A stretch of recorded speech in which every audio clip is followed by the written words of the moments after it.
Bem-vindo ao programa Respirar. Este é o nosso terceiro encontro. No card você pode encontrar os dois anteriores a esse.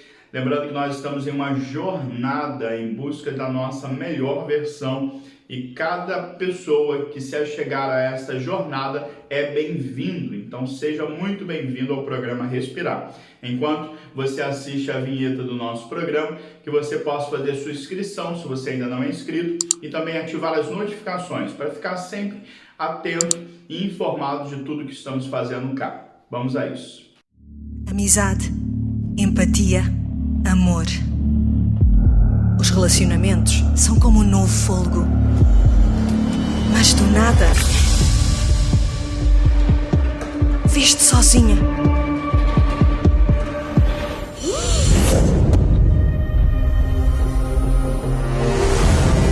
Então percebes, da pior forma, que o amor não é uma prisão.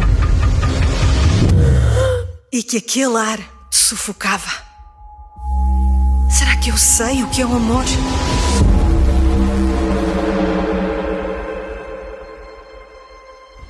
Respira. É possível amar sem te aprisionares. E há alguém que te pode ajudar a fazer isso. O seu nome? Jesus.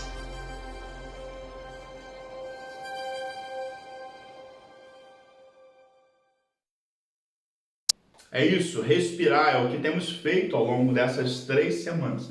Temos buscado, com decisões, mudar a história da nossa vida. É insano nós pensarmos que vamos fazer sempre a mesma coisa e vamos ter um resultado diferente. Por isso, o programa Respirar está propondo decisões transformadoras para a sua vida. A primeira decisão foi negação, sair da negação e alinhar os nossos relacionamentos. A importância que tem uma vida que decide admitir que precisa de ajuda, olhar o seu histórico, não se definir por ele, não achar que isso é um fim, mas decidir sair das questões que estão ligadas à crise, a memórias de dores e passar isso, transpor isso para uma nova etapa, um novo capítulo melhor da sua vida. Também falamos na segunda decisão, que são as compensações, admitir que fazemos uso de compensações, identificar essas compensações e então desativar esses gatilhos da nossa vida para que possamos levar uma vida mais leve e trazer sim a nossa melhor versão. E hoje vamos falar sobre paternidade, porque, como dissemos na semana anterior, acreditamos aqui no programa Respirar que a orfandade é um problema gravíssimo em nossa sociedade e os problemas que estão destruindo uma sociedade estão muito ligados a essa chave, a esta raiz, que é a raiz da orfandade. E como você sabe, nós acreditamos que aqui não é um programa de autoajuda, mas é um programa de ajuda do alto. Por isso nós temos uma referência de paternidade que deve nortear, deve influenciar, inspirar as nossas vidas para viver aqui no ambiente dos relacionamentos humanos com uma qualidade melhor de relacionamento, de paternidade, com as questões melhor resolvidas. E o nosso modelo de paternidade é Deus Pai e o Filho Jesus, que é o nosso Senhor e Salvador. No Evangelho de João, no capítulo 1, verso 12 e 13, diz que, contudo, aos que o receberam, aos que creram em seu nome, deu-lhes o direito de se tornarem filhos de Deus, os quais não nasceram por descendência natural, nem pela vontade da carne, nem pela vontade de algum homem, mas nasceram de Deus. Você pode não ter sido planejado por seus pais biológicos e talvez carregar um peso de responsabilidade de achar que você é um acidente na história deste casal. Porém, você foi planejado em detalhes por Deus. Você não é um acidente. Você foi planejado por Deus. A sua vida neste mundo é uma vida que Deus desejou que existisse e Ele te criou com um propósito maior. E se as coisas que te acontecem hoje, que estão envolvendo a sua história, a sua vida, te oprime e não te permite ver dessa forma, que você se liberte disso hoje, reconhecendo sua paternidade, divina, reconhecendo Deus como um pai e se submetendo a viver como um filho amado, uma filha amada deste pai tão amoroso, deste pai tão zeloso que é o nosso Deus Pai. Nós vamos então a uma história que eu quero despertar você da Disney. Talvez você nunca tenha percebido ao longo de ver os contos Disney que alguns detalhes que estão ali meio que escondidos, eles são perguntas que uma sociedade toda talvez deveriam responder, ou pelo menos saber como responder. E o conto da Disney que estamos convidando para este tema da paternidade é o conto da Mulan.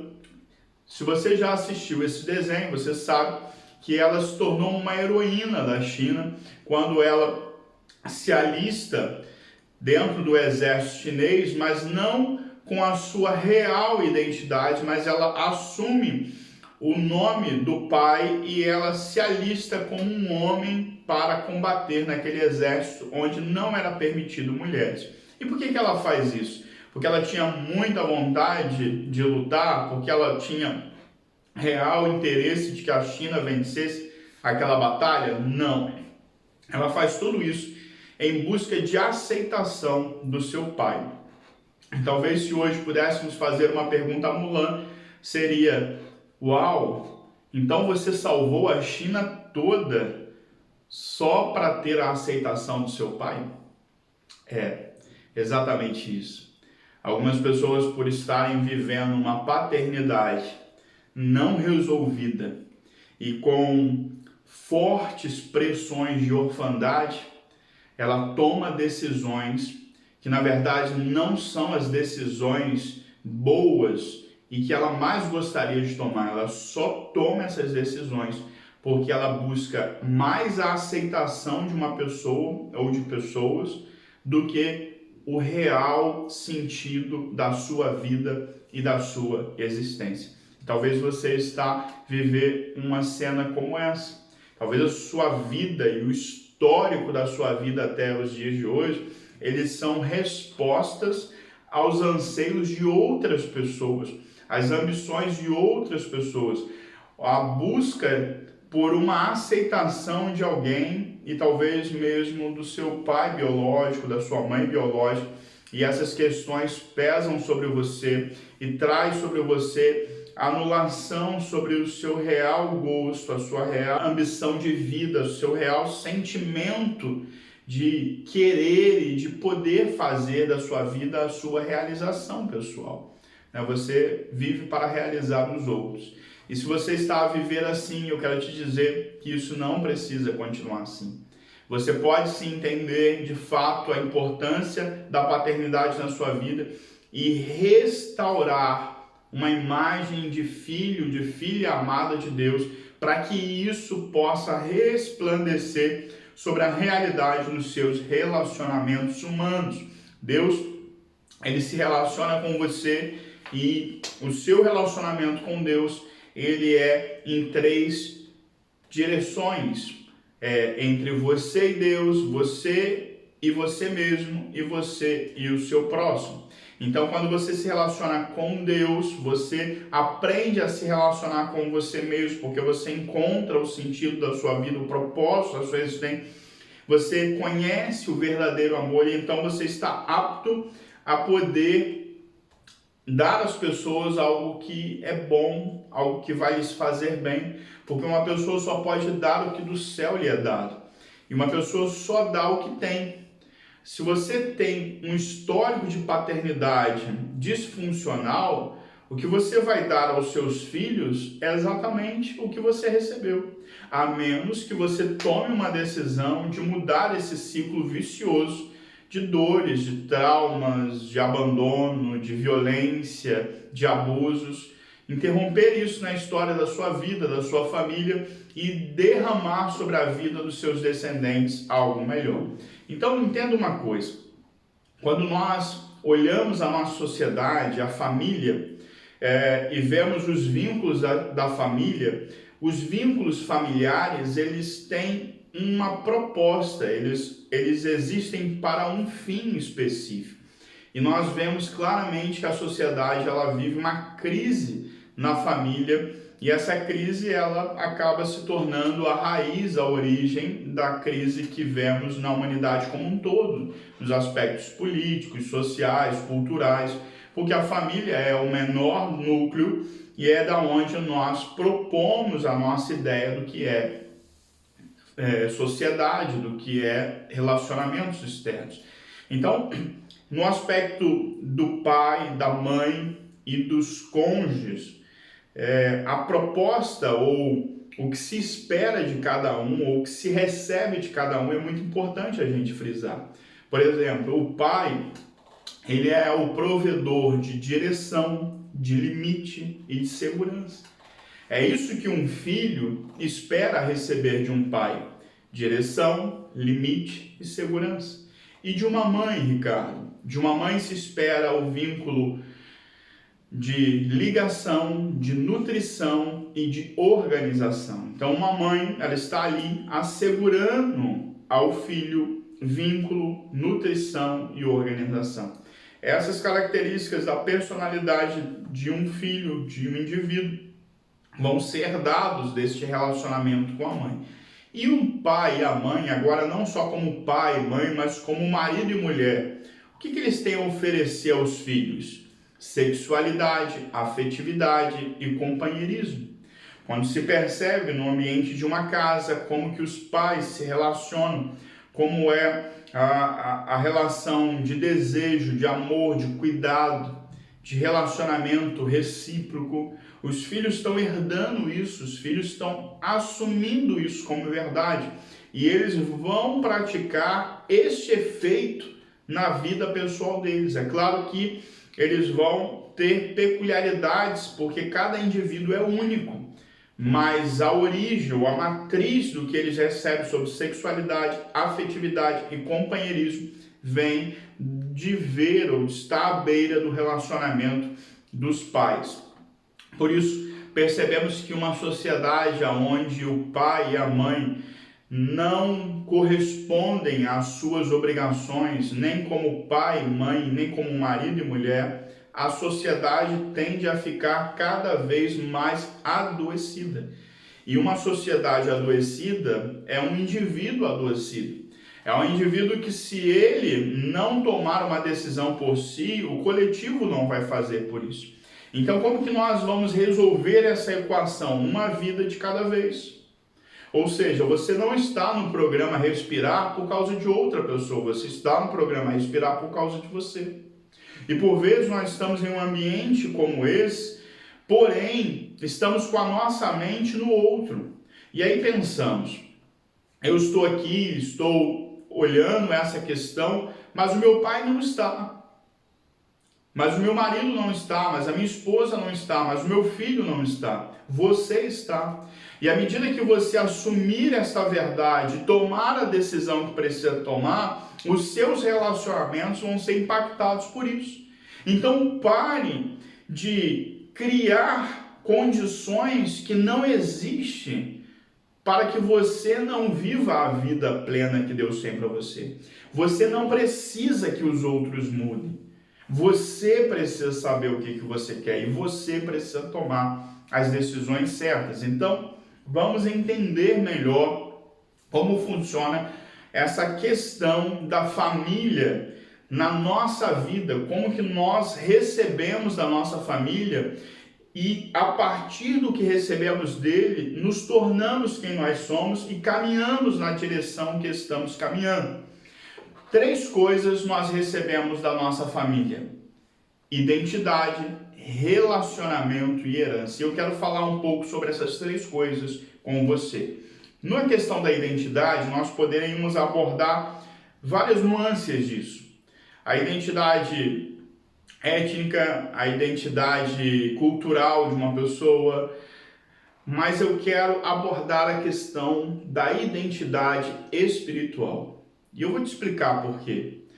Nós não fomos criados apenas diferente do restante da criação, como se fôssemos apenas animais que pensam e podem tomar decisões e até mesmo decisões de não agradar ou não adorar a Deus. Nós podemos tomar a decisão de rejeitar a Deus. Deus nos permitiu tomar essa decisão, né? Mas Ele não nos fez animais dotados de características especiais. Deus nos fez como obra-prima da sua criação. E quando Ele nos faz como a obra-prima da sua criação, Ele deposita em nós mais do que só características especiais. Deus depositou em nós um anseio pela eternidade, um anseio por aquilo que não é esse mundo, por algo que é mais, que está além, e que todos nós desejamos no íntimo acessar isso. Por isso há tanta religiosidade e há tanta religião no mundo, porque o ser humano tem uma necessidade de Deus. Enquanto ele não encontra Deus, enquanto ele não tem Deus, ele tem um vazio existencial. Por isso eu quero abordar a questão da identidade espiritual, crendo que a identidade espiritual ela vai nos orientar sobre quem nós somos em todos os outros sentidos da sociedade. Quem nós somos na nossa identidade familiar, étnica, o que nós somos de verdade, vai passar por essa matriz da nossa espiritualidade. Então, entendendo que nós temos uma identidade espiritual, nós precisamos perceber a importância do nosso relacionamento com Deus para tudo aquilo que nós fazemos. Eu posso te dizer com muita tranquilidade, porque é fácil de se perceber, apesar de ser dados empíricos, é fácil perceber isso na sociedade. Todo indivíduo que está em uma família disfuncional, ele tem dificuldades de se integrar e ele tem dificuldade de se orientar na vida. E por isso cria-se tanto embaraço, tanto problema. E ele mesmo é carregado de outras questões, como por exemplo a baixa autoestima e questões que o faz sentir menos do que aquilo que ele é. Mas quando nós vemos um indivíduo criado em uma família funcional, nesta família funcional, ele recebe tanto empoderamento e ele é tão ativado na sua identidade que para onde ele vai, longe dos pais, ele está seguro disso. E ele está tão seguro disso, porque mesmo que os pais não estejam mais perto deles, e alguns, até os pais já morreram, já não estão mais vivos, mas ele está tão seguro de quem ele é. Por quê? Porque ele recebeu de Deus uma verdade através da vida dos seus pais. Ele recebeu a paternidade. E ele confia nessa paternidade, ele confia nesse legado que ele recebeu. Ele sabe quem ele é. É mais do que ter um sobrenome. Ele sabe quem ele é a partir das características do seu nome, a partir do que ele herdou disso. E foi exatamente isso que aconteceu com Jesus, o nosso principal modelo de paternidade espiritual. Quando Jesus ele é batizado por João Batista no Jordão, a Bíblia nos conta que o Pai disse sobre ele: "Este é o meu filho amado, em quem eu tenho prazer." Então, logo após esse batismo, Jesus se retira de perto dos seus discípulos e vai para um período onde ele jejua por 40 dias, e nesse período ele é tentado por Satanás. E na tentação, Satanás faz uma colocação. Ele diz o seguinte: "Se és o Filho de Deus, diga a essas pedras que virem pães e comam." Mas a última coisa que Jesus tinha ouvido fora daquele tempo de silêncio e de jejum e de oração é que ele era o Filho amado de Deus, em quem Deus tinha prazer. E esta verdade ecoava dentro de Jesus. E Jesus então vira para o diabo e diz o seguinte: "Nem só de pão viverá o homem, mas de toda a palavra que sai, que vem de Deus, da boca de Deus." Ou seja, ele estava dizendo: eu não acredito nas suas mentiras, Satanás. Eu creio na palavra do Pai, e a palavra do Pai diz que eu sou um filho amado de Deus. Quando você se encontra na sua paternidade espiritual, você olha os seus relacionamentos, e mesmo que dentro dos seus relacionamentos haja prejuízos, no sentido de que as pessoas não te percebem como deveriam, e elas te criticam, e elas tentam afastar você da verdade. Você sabe a verdade, e você não vai afastar-se da verdade, porque a verdade vai te preservar, a verdade vai se tornar um caminho, a verdade vai estabelecer para você um caminho seguro, para que você não se encha de ofensa e não perca ou não mutile a sua identidade. Por isso você tem sim que entender que não há um outro meio de se conectar a Deus a não ser por Jesus. E nós, voltando a essa questão de entender Deus como um Pai, nós temos que observar uma questão. Nós que recebemos o cristianismo, seja você no Brasil ou cá em Portugal, recebemos o cristianismo com algumas deformações. Se observarmos com a invasão dos mouros cá em Portugal e a forma com que isso introduziu na cultura traços do islamismo, mesmo o uso do terço, e também em Deus que não é Pai. Porque se tem uma coisa que não existe em nenhuma outra religião, é um Deus Pai. Só a Bíblia apresenta Deus como Pai. Então, nessas características de orfandade que recebemos do cristianismo, um cristianismo adulterado, nós começamos a ver Deus como um tirano. Deus como alguém que está com os olhos postos em nós, não para nos dar graça e misericórdia, mas para nos subjugar, nos oprimir. E se Ele nos vê em erros, Ele vai nos punir imediatamente. E eu quero te dizer com muita segurança, este não é o Deus da Bíblia. Não é. O Deus da Bíblia é o Deus que encontrou Adão e Eva no jardim após a desobediência e ao invés de os matar, matou um animal para cobrir a nudez e a vergonha deles. E imediatamente após apresentar as consequências desse erro, dá-lhes a segurança e a esperança de que havia já estabelecido nele a decisão de resgatar este relacionamento. E nós somos frutos dessa promessa feita lá no jardim, de que o filho da mulher esmagaria a cabeça da serpente. E nós estamos cá porque Jesus, nosso Senhor e nosso Salvador, nos resgatou de todo o peso do pecado. Ele nos livrou da condenação da morte. E Ele nos estabeleceu um caminho de vida e nos deu uma adoção. Ele nos fez co-participante com Ele da filiação divina e da herança que Ele tem nessa filiação. Nós precisamos perceber se a nossa religiosidade ela não está dificultando vermos Deus como um Pai.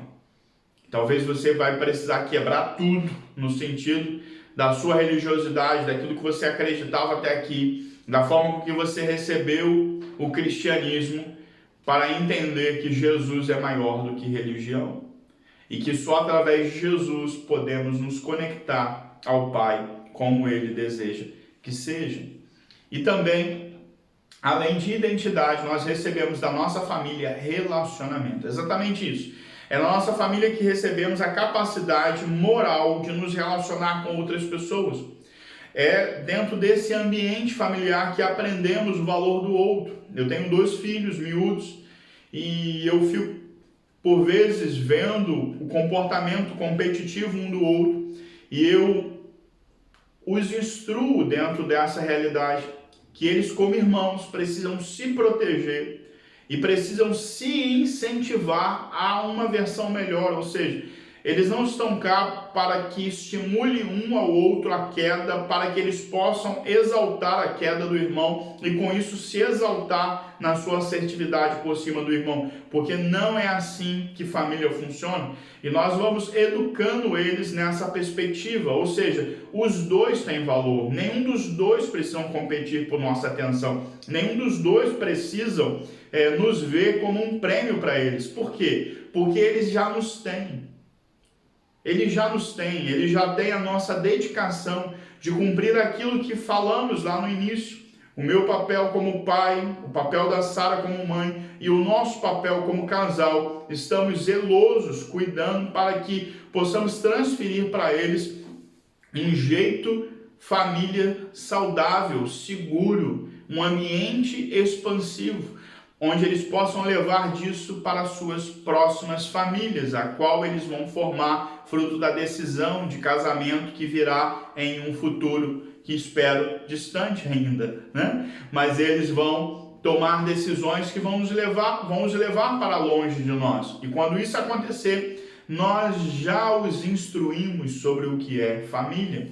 Então nós recebemos uma identidade, sabemos quem nós somos e aprendemos a nos relacionar com o sistema, seja a sociedade como um todo ou a micro parcela da sociedade, que é a família, onde tudo começa e se expande para os lados de fora da casa. E também, além de identidade, de relacionamento, na família nós recebemos herança. É isso. E quando você pensa em herança, você talvez já pense em dinheiro. E herança não é só dinheiro, mas também pode ser bens, sim. E talvez você já tenha recebido até bens de herança da sua família, por talvez já não ter o seu pai, sua mãe mais em vida. Mas herança, ela precisa ser vista não só como recebimento de algo, mas como um princípio, uma lei mesmo.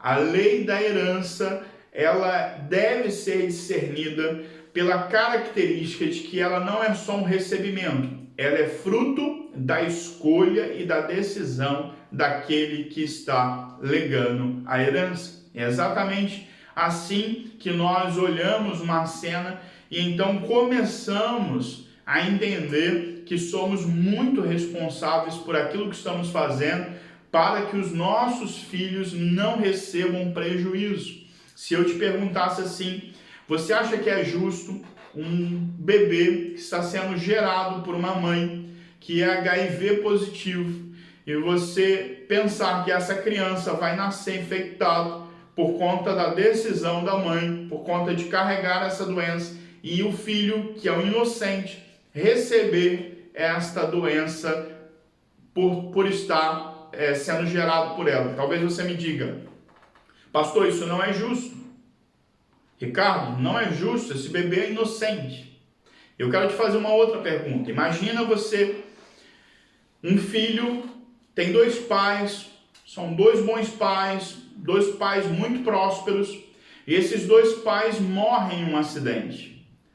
É justo este bebê, esta criança, que não trabalhou, que não tomou decisões ao lado dos pais, para que os pais fossem prósperos, ele receber a herança desses pais? Olhando dessa forma, percebemos que a herança, ela é justamente o fruto que deixamos, seja das nossas decisões más ou das nossas boas decisões. Por isso somos inteiramente responsáveis por decidir. E não podemos deixar que outros decidam por nós. Por isso precisamos estar alinhados na nossa paternidade, sabendo quem nós somos, a nossa identidade, nos relacionando de forma adequada para que o fruto disso, ou seja, a herança disso, seja uma boa herança para estimular a vida e o desenvolvimento dos nossos filhos. E em todos os aspectos, nós estamos sendo, sim, responsáveis e transmissores de algo. Se você é violento em casa, está transmitindo isso aos seus filhos. Se você é negligente com as responsabilidades da sua família, você está transmitindo isso aos filhos. Se você é preguiçoso, você está transmitindo isso aos filhos. E em tudo o que estamos fazendo, estamos construindo uma herança. E eu te pergunto, que tipo de herança você quer receber? E que tipo de herança você quer deixar para os seus? Então, nessa perspectiva de que a família nos dá identidade, relacionamento e herança, nós vamos ler um texto da Bíblia, um personagem que está lá no livro de Juízes, capítulo 11, a história de Jefté, e vamos entender um pouco o processo como aconteceu com Jefté e, consequentemente, talvez você se identifique com isso e tome as decisões de liberar perdão a quem precisa liberar perdão e escolher um modelo melhor de vida e de família para que você não incorra em erros que não só criem prejuízos a você, mas deixe um legado amargo para os seus descendentes. Então, a história que encontramos lá em Juízes, capítulo de número 11, fala sobre Jefté, o filho de Gileade, e essa história, ela é marcada, talvez quando se lida, é mais marcada pelo final da história, quando Jefté, que ao ir para uma guerra, faz um voto com Deus, e no voto ele diz, se eu ganhar essa guerra, quando eu retornar à minha casa, a primeira pessoa que sair da casa e vier ao meu encontro, eu vou sacrificar a Deus. E quando ele ganha a batalha e ele chega à sua casa, a pessoa que vem ao seu encontro, dançando de alegria, de gratidão, é a sua filha. E não é só sua filha, é sua única filha. Ele não tinha outros filhos. E a sua única herdeira vem ao seu encontro. E ele então rasga suas vestes, entra em tristeza profunda, porque ele tinha feito um voto que se tornou difícil de cumprir. Mas por que ele fez um voto tão terrível? Se nós olharmos o início da sua história, vamos entender um pouco do final da sua história. E é isso que você tem que fazer com a sua vida. Se as coisas não estão correndo bem agora, é talvez olhar um pouco atrás e ver lá atrás nas bases como você recebeu, para você entender como você está entregando agora. E olha que interessante. Em Juízes, no capítulo de número 11, o verso 1 diz assim, Jefté, o gileadita, era um guerreiro valente, sua mãe era uma prostituta, seu pai chamava-se Gileade. A mulher de Gileade também lhe deu filhos, que quando já estavam grandes, expulsaram Jefté, dizendo, você não vai receber nenhuma herança da nossa família, pois é filho de outra mulher. Então Jefté fugiu dos seus irmãos e se estabeleceu em Tobi. Ali um bando vadio uniu-se a ele e o seguia. Olha que coisa terrível. Ele é o filho de uma prostituta, de um adultério do seu pai. Ele parece ter sido inserido no ambiente da família do seu pai, mas com o prejuízo do histórico da sua concepção.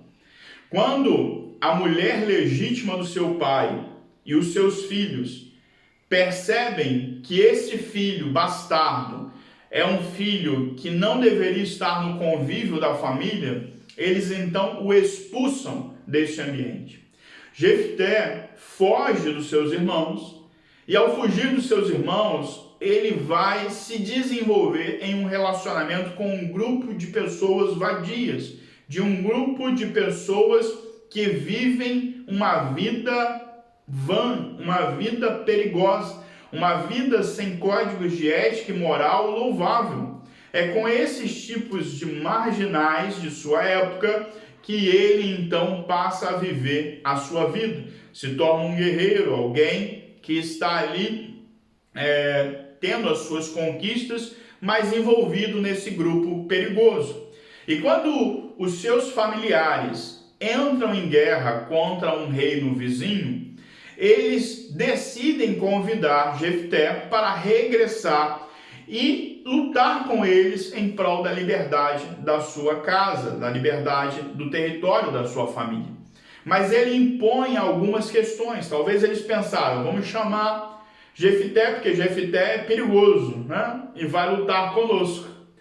Mas Jefité estava ainda profundamente alterado na sua identidade, no seu senso de valor. E ele então propõe a esses seus irmãos que ele só retornaria se ele se tornasse chefe deles. Ou seja, a partir de ganhar a guerra, ele se tornaria o líder da sua tribo. Eles aceitam porque não tinham muitas outras opções naquele momento. E então ele vai fazer um voto a Deus. E no voto a Deus, ele diz: Deus, se eu for e me tornar vencedor, eu te entrego em sacrifício a primeira pessoa que sair da minha casa ao meu encontro quando eu regressar desta guerra. E a gente precisa entender por que ele faz este voto. Eles estavam lutando contra quem? Eles estavam lutando contra os amonitas. Quem eram os amonitas? Os amonitas eram um povo, filhos de Amon, descendente de Ismael, ou seja, do filho bastardo de Abraão. Todo um peso de deformidade de família já existente nessa realidade. E que tinha deuses que eram completamente distintos da realidade do Deus de Abraão. Por exemplo, os amonitas serviam a Moloque, um deus que queria sacrifício de filhos, que de fato gostava do sacrifício de crianças e de bebês. Uma coisa horrenda.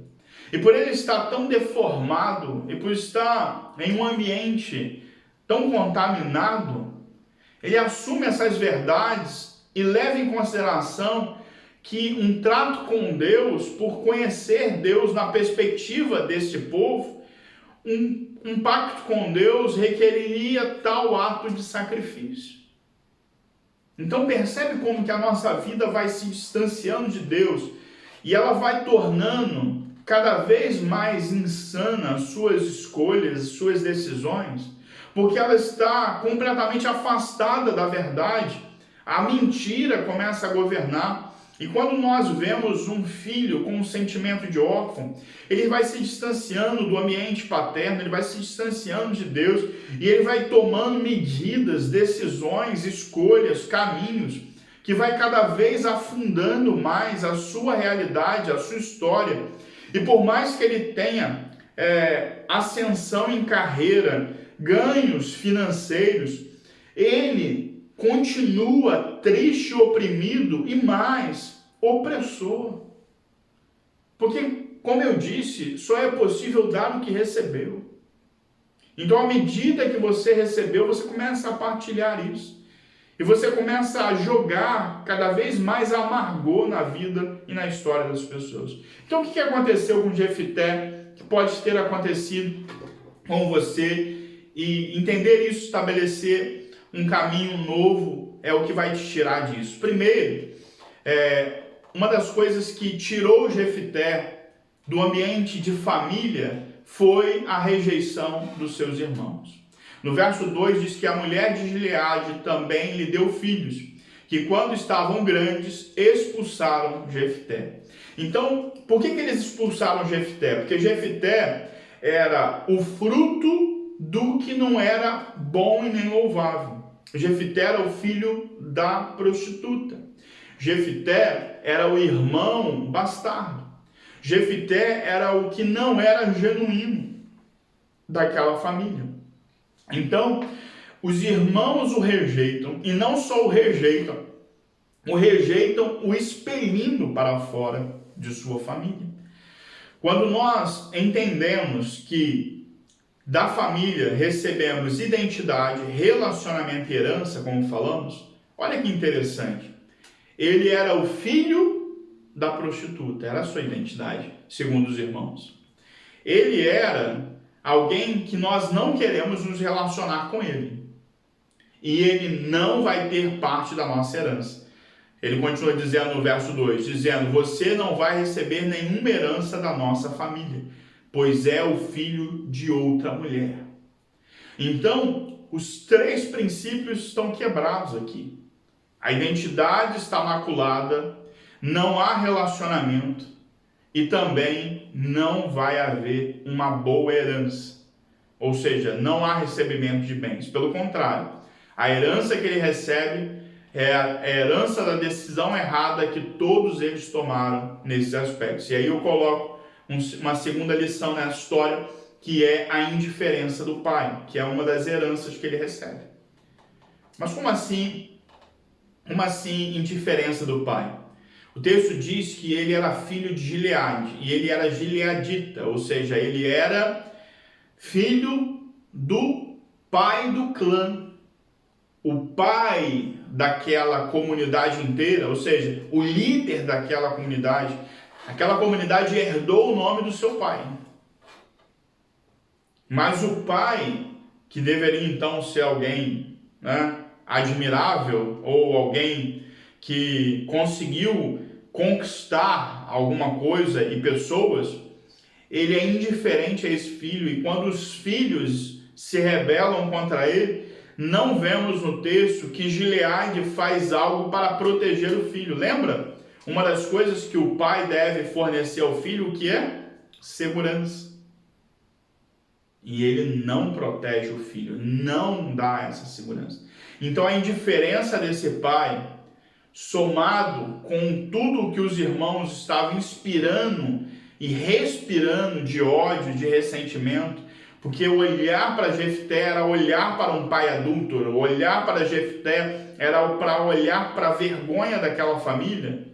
Eles decidem colocá-lo para fora, e o pai omisso, um pai que não corrigiu isso, um pai que não se arrependeu dos seus erros, um pai que não incentivou a família a ver isso pelo olhar da misericórdia, perdoar e não repetir os seus erros. Este pai ausente, indiferente, então dá a Jefté mais um vínculo de trauma com a sua história, com a sua família. Uma outra questão aqui também presente é a vergonha da mãe.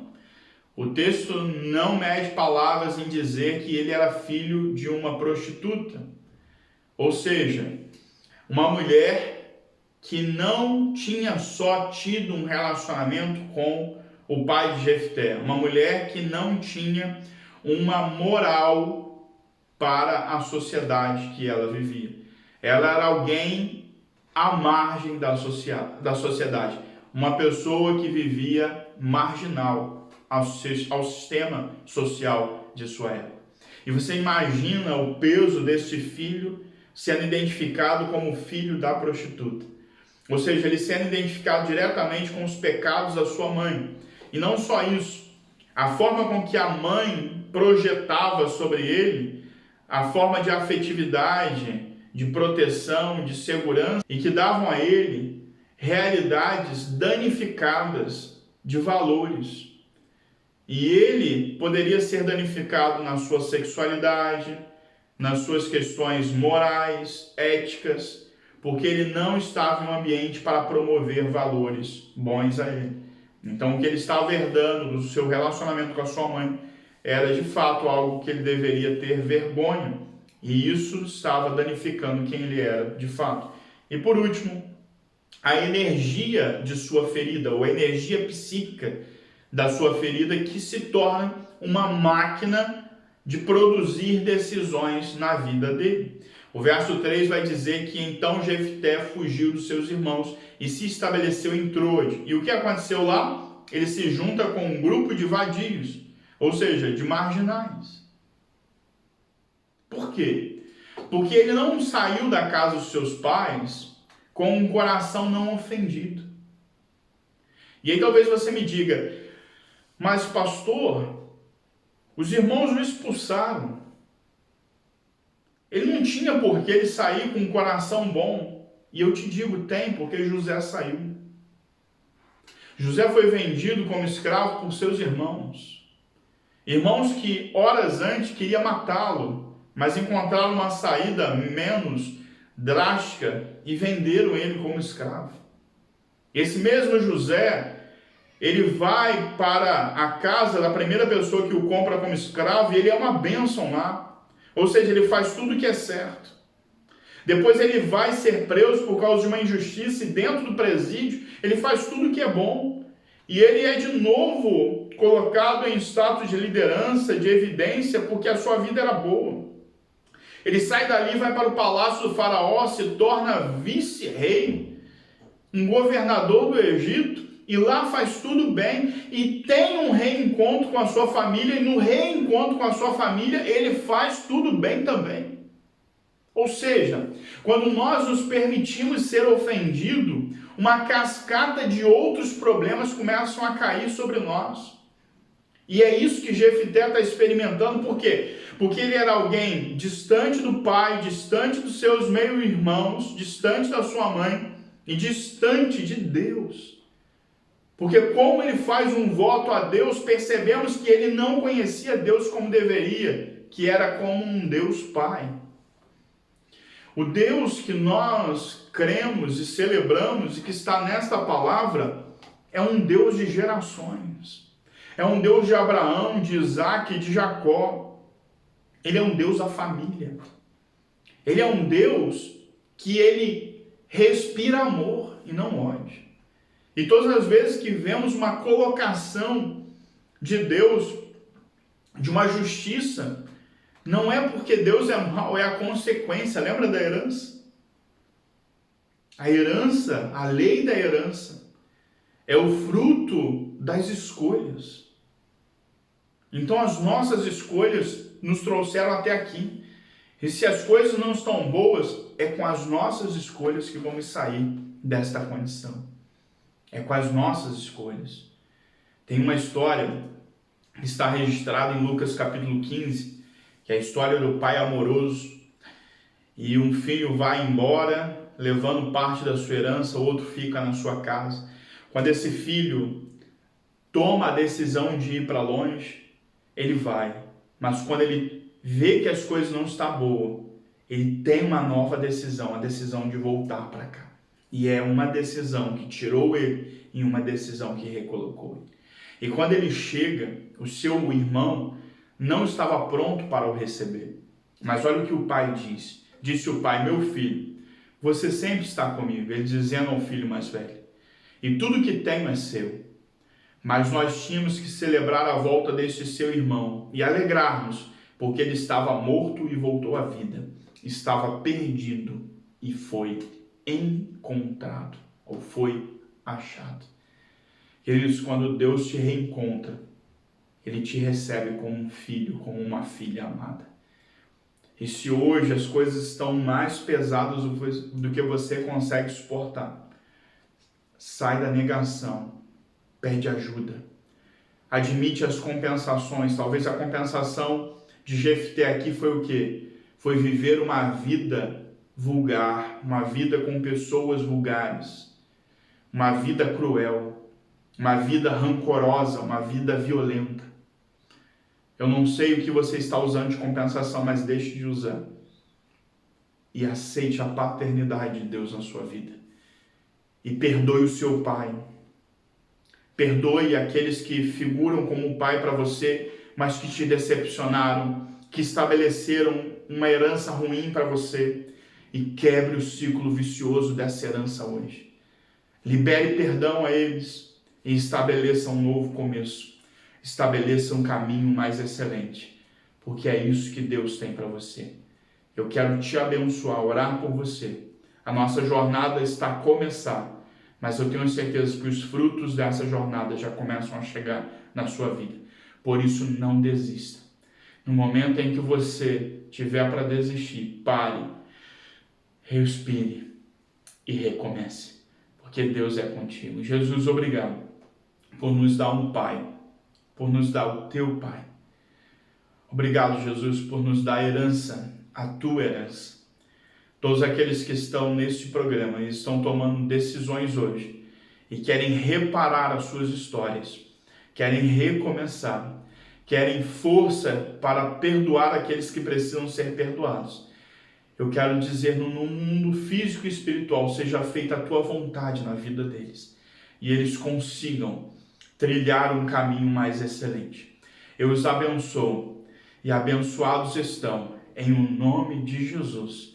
E todo espírito de orfandade, deixe suas garras agora, solte essas vidas agora, e isso seja feito agora, em nome de Jesus. Amém. Que Deus te abençoe. Compartilhe o nosso programa com seus amigos e familiares e vamos juntos levar mais e mais pessoas a uma vida abundante e feliz. Que Deus te abençoe.